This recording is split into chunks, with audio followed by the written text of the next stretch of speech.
Ito, wala na akong choice except to retire. Huwag kayong maniwala na gusto kong magdiktador. Ayaw ko na nga eh. Nung nagalit ako sa opisina nung isang araw, lumabas ako. Ano dyan si Secretary ko? Kasi yung mga permit na tag 2 years, talagang uminit na ako. Ang tao, pag pinabalik, kayo rin kasi.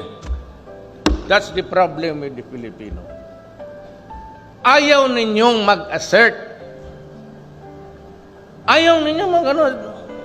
Kontentapang lang naman yan eh.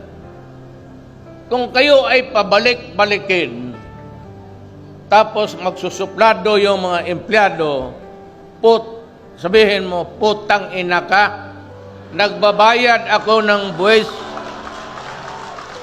huwag mo akong ganunin, letse ka.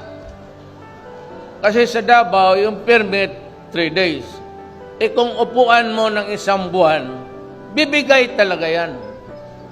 Ngayon, kung kayo naman bigay ng bigay, sinabi ko na nga sa inyo eh, pag ayaw ibigay yung permit, barilin mo. Sabi mo, putang inan to. Pilipino ako, pinagkakwartahan pa ako.